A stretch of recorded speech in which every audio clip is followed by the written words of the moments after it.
सुनिए वो मैथ्स वाले टीचर थे, इंग्लिश वाले टीचर जो आप जिनसे आपको बहुत जिनको आपसे बहुत चिढ़ थी और बिना वजह वो आपको बुलाते थे, तंग नहीं करते थे, मतलब बिना वजह पॉइंट आउट करते थे। फिर जब लाइबा जाती थी बोर्ड पे तो लाइबा ऐसे सवाल हल कर लेती थी। बताएं वो किससे सुनाएं, और बताएं उनका कभी मैसेज आया, उनसे कभी मुलाकात हुई? नहीं, टीचर्स ने नहीं किया मैसेज।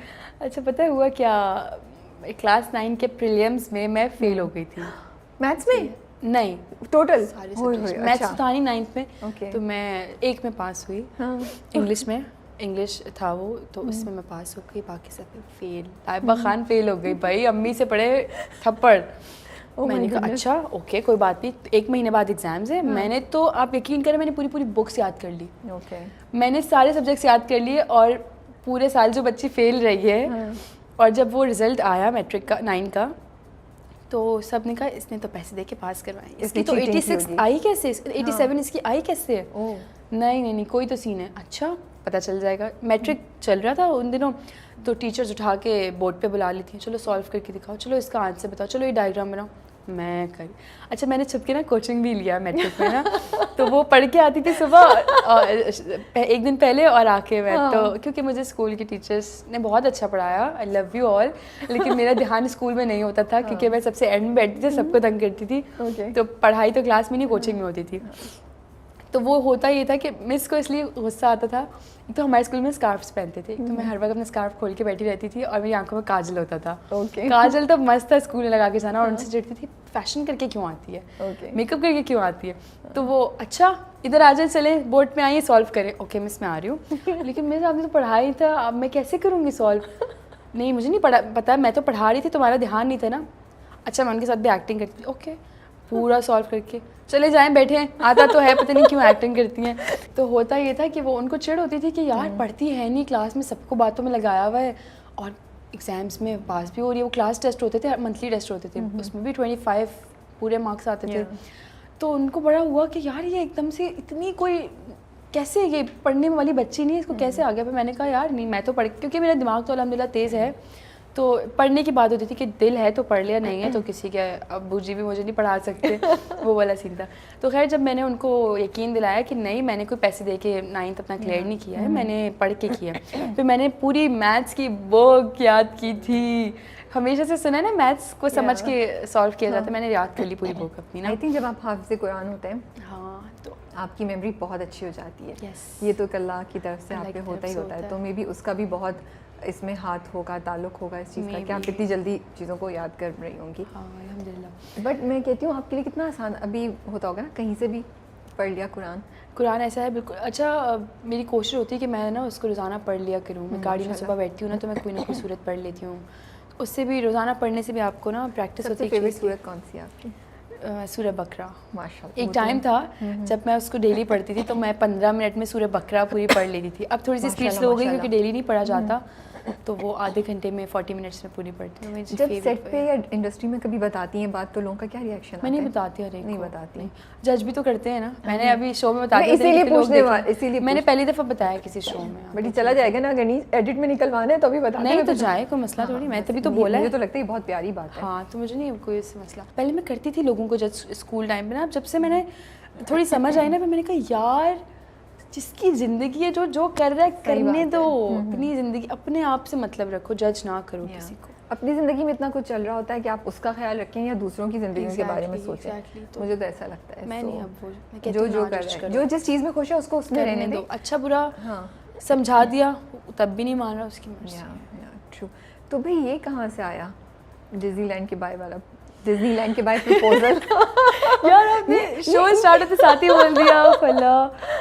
पता नहीं एक होता है ना ख्वाहिश आपकी, मैं जानना चाहती हूँ ख्वाहिश आई कहाँ से, idea, what created this idea? देखिए हर लड़की की ख्वाहिश होती है उसको उसका जो होने वाला जो हस्बैंड होता है वो किसी न किसी तरह से प्रपोज करे, या उसके लिए गिफ्ट्स लाए, या उसको यहाँ लेके जाए। तो हर इंसान, हर लड़की की अंदर फैंटेसीज चल रही होती। तो मुझे ये था यार मुझे ना बस मुझे डिज्नीलैंड जाने का बहुत शौक है, बहुत ज़्यादा। अभी तक मैं नहीं गई हूँ, तो मुझे ये कि मैं चाहती हूँ मैं जब जाऊँ ना वहाँ, तो मुझे वहाँ प्रपोज करे जिससे ये शादी हुई हो। फिर मैं सोचती हूँ बैठ के यार शादी से पहले तो मेरी अम्मा ट्रैवल करने देंगी नहीं, कहने वाली थी। तो ये तो ऐसे ही हो सकता है कि मेरा तो यार निकाह हुआ हो या मेरी शादी हो, उसके बाद में जाओ तो मज़ा भी नहीं आएगा, क्या मज़ा आएगा। और अगर वो लेके जा भी रहा हो बाय somehow ये हो भी तो जाए, उसके घर वाले भी हो, मेरे घर वाले भी तो हो, आपको पता चल जाएगा अच्छा ये तो मुझे प्रपोज करने वाला है, तो मतलब डिज्नीलैंड लेके जा रहा है। तो ये चीज़ मुझे लगता है पता नहीं। तो अब ये फैंटेसी चेंज हो गई है या अभी तक है? क्यों नहीं है, अभी तक है। उसको करना पड़ेगा, बेशक शादी की बात करें लेकिन करना पड़ेगा। चलिए, जो वो लंबी लाइन लगी हुई है भाई, आप लोग पहले हांगकांग, डिज्नीलैंड, कोई डिज्नीलैंड में कोई स्पेसिफिक जगह है? पेरिस हो या अमेरिका, कुछ भी चलेगा, डिज्नीलैंड चाहिए बस। शुक्र है मैंने पूछ लिया, मैं तो हांगकांग भेज रही थी, उन्होंने बोला नहीं पेरिस। मैंने कहा कुछ भी चलेगा, डिज्नीलैंड चाहिए बस।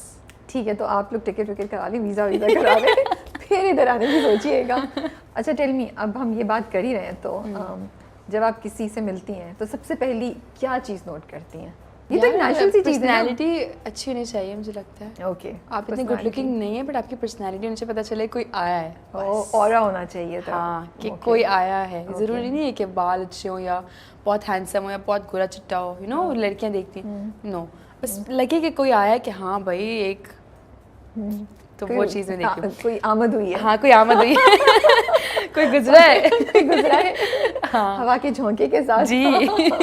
ओके, तो what impresses you in a guy? Like चलें, अब ये स्टेज तो गुजर गई, थोड़ा बहुत जान लिया, तो फिर क्या चीज़ आप किसी को थोड़ा बहुत जाने के बाद किसी को सेंस ऑफ ह्यूमर करना। अच्छा, ओके, और फनी होना चाहिए बस, जिंदगी गुजर जाए ना, ताकि आराम से थोड़ा सा फनी होना चाहिए, हंसी खुशी रहें ताकि, और रिस्पेक्ट करे बस मेरी और मेरी फैमिली की, और सबकी, हर एक की रिस्पेक्ट करे। बाकी चीज़ें तो देखें खूबसूरती में ढल जाती है, पैसा आने जाने वाली चीज़ है, और रिस्पेक्ट से अगर वो बोलता हो, अच्छे से बोलता हो, रिस्पेक्ट करनी आनी चाहिए, एहसास होना चाहिए। 2-3 चीज़ें जो ये मैटर करती हैं जो हर इंसान में नहीं होता। ट्रू, एहसास बहुत ज़रूरी है, एहसास होना चाहिए हर एक चीज़ का। ये आपने बहुत अच्छी बात बोली, एहसास होना चाहिए। I think that's very very important, very important. चलिए जी, वीज़ा आपने बाय का कराना है, आपकी आमद का पता चलना चाहिए, एहसास अंदर डालने थोड़ा, एहसास और रिस्पेक्ट होनी चाहिए, नहीं सेंस ऑफ ह्यूमर होनी चाहिए, तो आप इन चीज़ों पे आप लोग काम कर सकते हैं। सेंस ऑफ ह्यूमर अच्छा होना चाहिए उसका, ताकि उसे पता हो क्या चल रहा है ज़िंदगी में। अच्छा, सो डिसअपॉइंटमेंट ज़िंदगी में आती रहती हैं, आप माशाल्लाह से हाफ़िज़ कुरान भी हैं, दुआ बड़ी इंपॉर्टेंट चीज़ होती है मुझे लगता है, तवक्कुल, चैलेंजेस, ये सब किस तरीके से ज़िंदगी में आपको इनको आपने प्लेस किया हुआ है, इनका क्या रोल है आपकी ज़िंदगी में, और अब तक की जर्नी में ज़िंदगी के इनको किस तरीके से आपकी ज़िंदगी को इम्पैक्ट किए अब तक?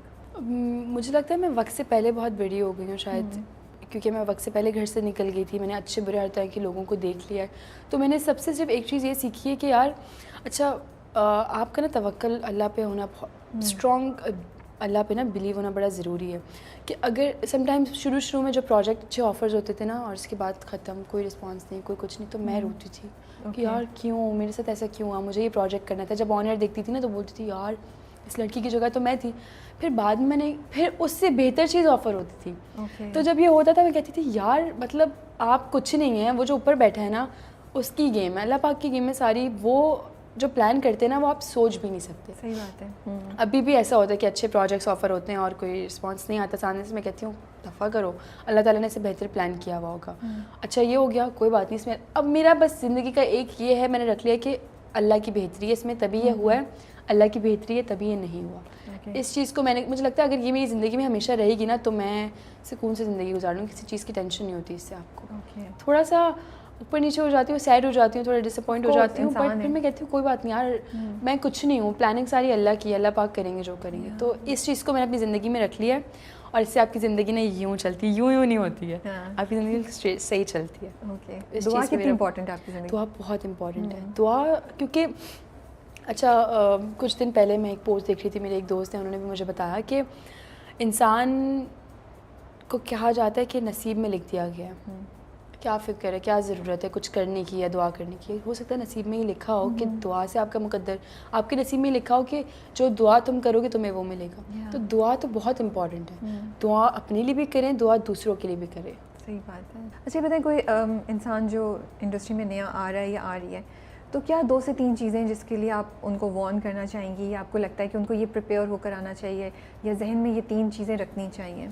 अच्छा एक तो ये भी होता है ना कि बेचारे कुछ बहुत ही शुरू से स्टार्ट करते हैं जो बहुत उनको काम नहीं मिल पा रहा होता। मैं आपको फिर एक बार बोलूँगी, लक की गेम है, पता है आपको सारी लक की गेम है। बहुत से जब हम शादी सीक्वेंसेस शूट कर रहे होते हैं हॉस्पिटल के, तो मैंने बड़े टैलेंटेड एक्टर्स को देखा जो जूनियर कास्ट होती है, वो इतना अच्छा परफॉर्म कर रहे होते हैं लिटरली। मैं समटाइम्स बोलती हूँ यार ये इतनी अच्छी एक्टिंग करी और ये एक सीन के लिए आई है सिर्फ, ऐसा क्यों है? उनको चांस नहीं मिल रहा, उनको लोग नहीं मिल रहे, उन तक पहुँचा नहीं जा रहा।